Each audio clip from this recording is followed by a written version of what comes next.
on a beaucoup de violence. Et selon, je dis souvent qu'il faut être un peu positif dans la vie, parce qu'on a souvent tendance à se laisser parfois happer par le vide. C'est très, très attirant, parfois, le vide. Et ici, on a un auteur qui a choisi de parler vraiment du monde en couleur, de s'adresser à la jeune génération avec un regard complètement différent sur ce qui se passe dans nos rues, dans nos villes, et aussi de s'adresser surtout aux enfants. Donc cet auteur-là, c'est Dominique Mwankomi, qui nous vient du pays d'à côté, notre voisin direct, République démocratique du Congo, mais il a émigré un petit peu plus loin. Il vit maintenant entre Londres et ses avions, et ses palettes graphiques, et ses dessins. C'est un grand voyageur. Il fait aussi des films, il réalise aussi des films d'animation, et les œuvres que vous pouvez voir ici aujourd'hui, des enfants absolument magnifiques. Et avant de les feuilleter, je vais demander quand même qu'on les compte aussi, parce que c'est des œuvres que je raconte à ma fille tous les jours. C'est quelle histoire tu veux? Alors l'histoire, c'est l'éléphant, c'est le pêcheur, demain c'est...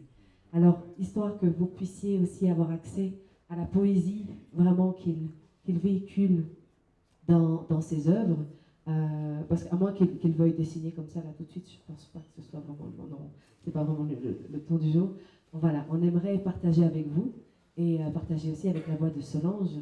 Je ne sais pas, peut-être qu'il y a moyen de rediriger un tout petit peu la mandarine pour éteindre juste la lumière au-dessus afin qu'on puisse mieux voir les dessins de Dominique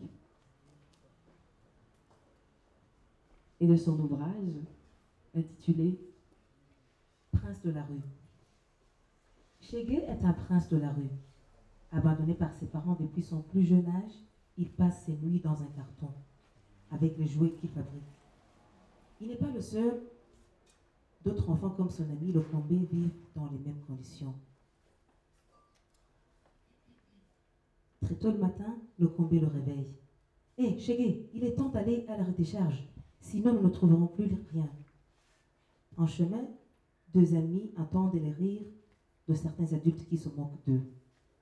« Attention le Combé, ne va pas te faire mal avec ces bouteilles brisées, ces vieilles boîtes de conserve et ces épaves de frigo rouillées. Ne t'inquiète pas, je connais mon travail. »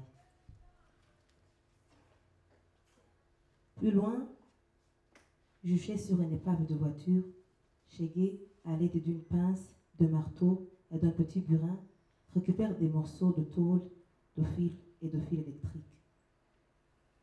Il sait ce dont il a besoin pour fabriquer des jouets. Malgré la terrible chaleur de midi, les deux amis réussissent à emporter une bonne quantité de ce qu'il leur faut. Voilà déjà quelques minutes qu'ils dressent méthodiquement les fils de fer sur une pierre bien plate. Tiamondele, Ozokua, Tiamondele, Ozokua, chante Chegué, à tue-tête, tout en fabriquant successivement un avion, une voiture et une moto. Ah, si je pouvais faire de vrais avions, de vraies motos, de vraies voitures, rêve-t-il. Je serais très très riche. Sitôt leur travail fini, Chegué et le Combé courent au grand marché vendre leurs jouets. C'est une longue attente et ils ont le ventre creux. Enfin un client, puis un autre. Les jouets de Chegué sont tous achetés. Voilà de l'argent bien mérité qui servira à s'acheter de quoi manger. Mais à quelques pas de là, deux voyous surveillent les ventes. Trois ombres s'approchent de Chegué. Aujourd'hui, tu ne finiras. Aujourd'hui, c'est tout, c'est fini pour toi, dit une voix. Les agresseurs veulent lui prendre son argent. Heureusement, Chegué réussit à leur échapper. Il court à perdre haleine. Quelle émotion! Épuisé, le ventre vide, Chegué retourne se coucher dans sa caisse en carton. Les nuits sont dures pour un prince de la rue. Le lendemain matin, mal remis de ses frayeurs, il voit son ami le Combé qui vient le chercher pour retourner au travail. En route, les deux amis mangent sur le pouce quelques beignets. Ce jour-là, Shege construit un superbe instrument de musique. Il en tire même quelques mélodies qui lui valent bientôt un cercle d'admirateurs. Quel talent, Shege! Il est superbe cet instrument. Tu en joues vraiment bien. Si tu chantes pour moi, je te payerai. L'enfant obtient un grand succès et en rien de temps, ses poches se remplissent. Après le spectacle Fortune faite, Shege part s'acheter des habits neufs, car c'est la coutume pour les enfants riches de ce grand pays.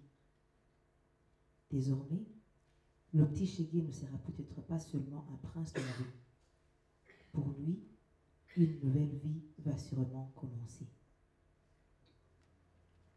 Merci.